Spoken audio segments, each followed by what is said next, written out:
नमस्कार दोस्तों, बहुत बहुत स्वागत है आपका ऑनलाइन स्टडी गुरुजी चैनल में। आज दोस्तों हम इस वीडियो में पढ़ेंगे छंद को पहचानने की ट्रिक। दोस्तों छंद को पहचानने की ट्रिक, दोस्तों इसमें सारा कुछ हम नहीं पढ़ेंगे कि छंद के अंग क्या होते हैं, छंद कितने प्रकार के होते हैं। हम केवल इस वीडियो में देखेंगे छंद को पहचानने की ट्रिक। दोस्तों अधिकतर आपसे परीक्षाओं में किस प्रकार से प्रश्न पूछे जाते हैं, जैसे यहाँ पर एक मैंने आपको प्रश्न लिया है, इसी प्रकार से प्रश्न आपसे परीक्षा में पूछे जाते हैं। जैसे देखिए, मुरली वाले मोहना मुरली नेक बजाए, तेरी मुरली मन हरो घर आंगन ना सुहाए। प्रस्तुत पंक्तियों में कौन सा छंद है? यहाँ पर 4 ऑप्शन दे दिए जाते हैं और आपसे पूछा जाता है कि प्रस्तुत पंक्तियों में कौन सा छंद है। तो इसको आप किस प्रकार से आसानी से पहचान सकते हैं, उसकी ट्रिक मैं आपको इस वीडियो में बताऊंगा। तो चलिए स्टार्ट करते हैं। दोस्तों छंद के बहुत सारे प्रकार होते हैं, जैसे होता है दोस्तों मात्रिक छंद, वार्णिक छंद, मुक्त छंद और भी होते हैं। तो दोस्तों आपसे केवल परीक्षा में पूछा जाएगा मात्रिक छंद। 95% क्वेश्चन मात्रिक छंद से ही आएंगे आपके। इसके अलावा दोस्तों बहुत मुश्किल और बहुत ही रेयर केस में ऐसा देखा गया है कि आपसे अन्य छंद के पूछे जाएं। तो दोस्तों अधिकतर प्रश्न आपसे मात्रिक छंद के ही पूछे जाते हैं। तो हम केवल इन्हीं को पढ़ेंगे और इनके अंतर्गत हम उदाहरण भी करेंगे और इसकी ट्रिक भी समझेंगे कि इनको हम कैसे पहचानें। तो दोस्तों मात्रिक छंद में है, सबसे पहला छंद कौन सा है? सममात्रिक छंद। दूसरा है अर्ध सममात्रिक छंद और तीसरा है विषम मात्रिक छंद। तो दोस्तों सबसे पहले देखते हैं सममात्रिक छंद को। तो सममात्रिक जैसे नाम से ही इसका प्रकट है।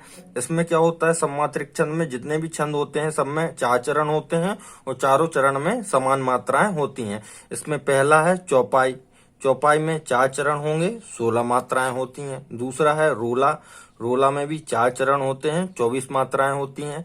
तीसरा है गीतिका। गीतिका में दोस्तों 4 चरण होते हैं और 26 मात्राएं, 4 चरण होते हैं और 26 मात्राएं होती हैं। इसी प्रकार दोस्तों आखिरी है इसमें हरि गीत का। इसमें भी 4 चरण होते हैं और 28 मात्राएं होती हैं। तो दोस्तों क्या है, प्रत्येक चरण में, जैसे चौपाई है तो उसके प्रत्येक चरण में 4 चरण होंगे, एक तो चौपाई के, उसके प्रत्येक चरण में 16 मात्राएं होंगी। इनको हम उदाहरण के जरिए भी समझेंगे। दूसरा आता है दोस्तों मात्रिक छंद में अर्ध सममात्रिक छंद। इस जैसा दोस्तों नाम से ही प्रकट है, अर्ध सममात्रिक मतलब 4 चरण होते हैं। 4 चरण होते हैं, 4 में से 2 चरण एक से होंगे। तो यहाँ पर दोस्तों क्या रहता है, पहला और तीसरा चरण बराबर होता है और दूसरा और चौथा चरण बराबर होता है। ठीक है दोस्तों। अब दोहा में देखते हैं, इसके अंतर्गत क्या आता है, पहला दोहा। तो दोहा के अंतर्गत क्या होता है, पहले और तीसरे चरण में कितनी 13 मात्राएं होती हैं और दूसरे और चौथे चरण में कितनी 11 मात्राएं होती हैं। अब सोरठा आता है अगला। तो सोरठा दोहा का उल्टा हो जाता है। इसमें क्या होता है, पहले और तीसरे चरण में 11 मात्राएं हो जाती हैं और दूसरे और चौथे चरण में 13 मात्राएं हो जाती थी। दोहा में क्या है, पहले और तीसरे में 13 रहती हैं, दूसरे और चौथे में 11 रहती हैं। अब ये सोरठा क्या है, दोहा का उल्टा हो जाता है, पहले और तीसरे में 11 और दूसरे और चौथे में 13। अब आखिरी इसमें तीसरा है बैरवे। तो बैरवे में क्या होता है दोस्तों, बैरवे में क्या होता है, पहले और तीसरे चरण में कितनी 12 मात्राएं होती हैं और दूसरे और चौथे चरण में कितनी 7 मात्राएं होती हैं। इसमें अर्ध सममात्रिक छंद में क्या रहता है, पहला और तीसरा चरण एक सा रहता है और दूसरा और चौथा चरण एक सा रहता है। दोहा में 13 मात्राएं रहती, पहले तीसरे में, दूसरे चौथे में 11 रहती है। सोरठा इसका उल्टा हो जाता है, बैरवे में पहले तीसरे में 12 और दूसरे चौथे में 7। दोस्तों अब तीसरा है मात्रिक छंद में विषम मात्रिक छंद। ये क्या करते हैं दोस्तों, बेसिकली 2 छंदों के योग से बनते हैं। जैसे कुंडलियां किससे, दोहा और रोला से मिलकर बनती हैं। और यहाँ पर छप्पय जो है रोला और उलाला से मिलकर बनता है। इनको पहचानने की ट्रिक क्या होती है, इनमें 6 पंक्तियां होती हैं। इस प्रकार से कई बार ये ट्रिक भी काम कर जाती है इसमें, कुंडलियां और छप्पय में। तो सिंपल है दोस्तों, विषम मात्रिक छंद के अंतर्गत 2 आते हैं, कुंडलियां और छप्पय। कुंडलियां दोहा और रोला और उलाला इनसे मिलकर बने होते। तो यहाँ पर दोस्तों मैंने आपको मात्रिक छंद का पूरा विवरण बता दिया, किस प्रकार से होते हैं मात्रिक छंद, और पूरे मात्रिक छंद समझा दिए। अब दोस्तों इसको पहचानेंगे कैसे, उसकी ट्रिक मैं आपको बताता हूँ। तो दोस्तों इन छंदों को पहचानने की ट्रिक में दोस्तों सबसे पहला काम हमको करना है, क्या करना है, हमको छोटी मात्राएं क्या होती हैं वो समझना है इस ट्रिक के अंतर्गत। तो दोस्तों छोटी मात्रा को 1 गिना जाता है और इसका चिन्ह कैसा होता है, ये एक डंडे के समान होता है। तो ये छोटी मात्राएं, मतलब हम छंद में किन मात्राओं को छोटी मात्राएं मानेंगे और किससे 1 गिनेंगे और किससे 2 गिनेंगे, वो मैं आपको यहाँ पर समझा देता हूँ।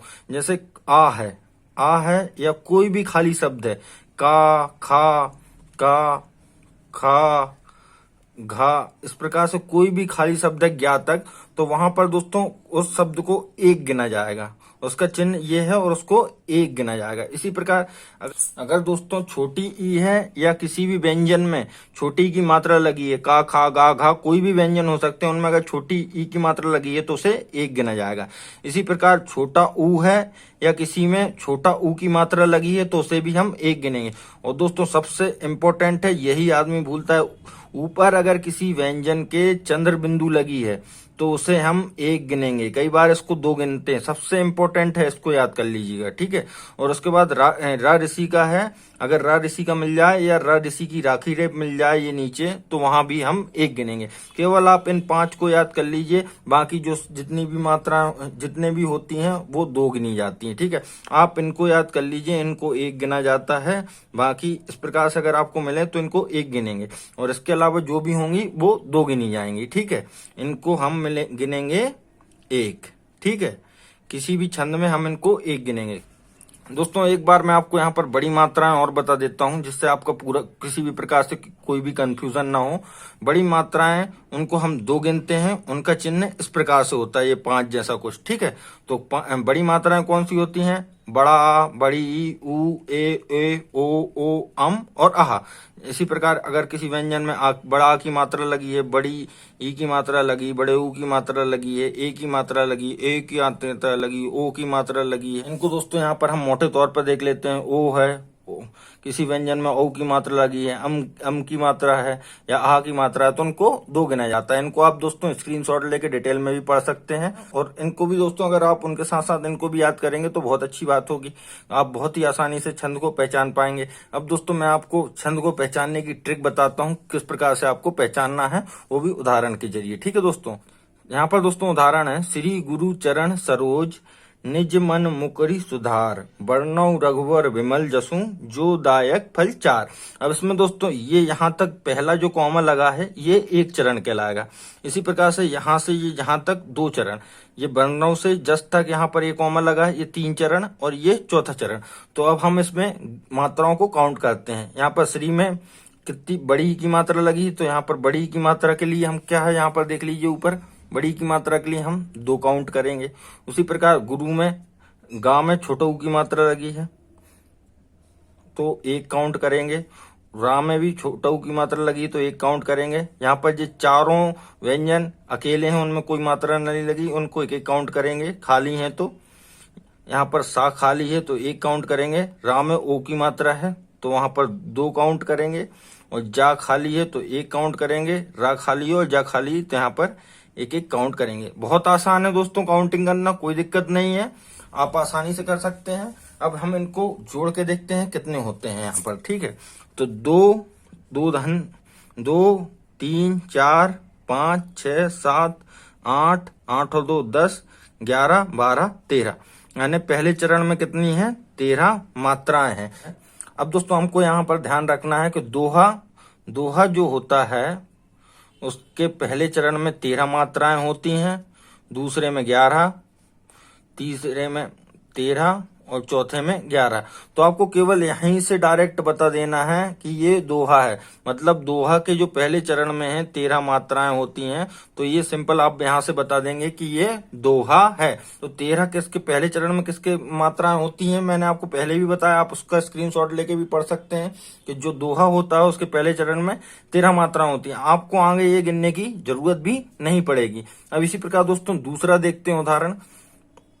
इसका दोस्तों अवधि शिला का और पर यहाँ पे कॉमा लगा है तो ये इसका पहला चरण कहलाएगा। अब हम इसकी मात्राएं गिन लेते हैं कितनी है। आ खाली है 1, वा खाली है 1, धा में छोटी की मात्रा लगी है तो 1, सा में भी छोटी की मात्रा लगी है तो 1, ला में ला में बड़ा की मात्रा लगी है 2, यहाँ पर का में बड़ा की है 2, ऊ खाली है तो 1, रा खाली है 1, पा खाली 1, रा खाली 1।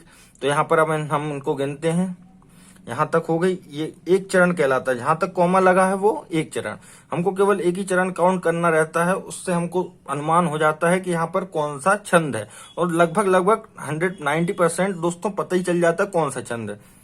यहाँ पर देखिए 1 2 3 4, 4 और 2 6, 6 और 2 8, 8 और 2 10, 10 और 2 12। हमको पता है दोस्तों 12वें में पहले चरण में 12 मात्राएं होती हैं, तो सीधा हम बोल देंगे ये क्या है, 12वें। इसी प्रकार दोस्तों आप अन्य उदाहरण भी कर सकते हैं। यहाँ पर दोस्तों जो पहला प्रश्न था, जैसे मुल्ली वाले मोहना मुल्ली नेक बजाए, यहाँ पर दोस्तों मैंने आपको ये बताया था। अब इसको आप कैसे हल करेंगे, बहुत आसानी से ट्रिक से वो आपको बता देता हूँ। मुल्ली वाले मोहना, इसको केवल अपन काउंट कर लेंगे कितना है, ठीक है। इसका ये 4 चरण है, यहाँ कॉमन लगा, ये पहला, दूसरा, तीसरा और ये चौथा। अब माँ में छोटू की मात्रा है तो 1, ला खाली है 2, 1, ला में बड़ी की मात्रा है तो 2, यहाँ पर वाँ में आ की मात्रा है 2, यहाँ पर भी ये 2, माँ में 2, ऊपर साइड अगर कोई मात्रा है तो 2 ही गिना जाएगा। हाँ खाली है 1, नाम में बड़ा की मात्रा है तो 2। यहाँ पर ये 4 हो जाएंगे, 4 और 2 6, 6 और 2 8, 8 और 2 10, 11 और 2 13। मतलब पहले चरण में कितनी है, 13 मात्राएं। तो 13 मात्राएं किसके पहले चरण में होती हैं, दोहा के। दोहा के पहले चरण में 13 मात्राएं होती हैं। हम यहाँ से उठा के बता देंगे क्या है, ये दोहा है। सिंपल है दोस्तों। तो दोस्तों ये था छंद को पहचानने की ट्रिक का वीडियो। आई होप आपको दोस्तों वीडियो अच्छा लगा होगा।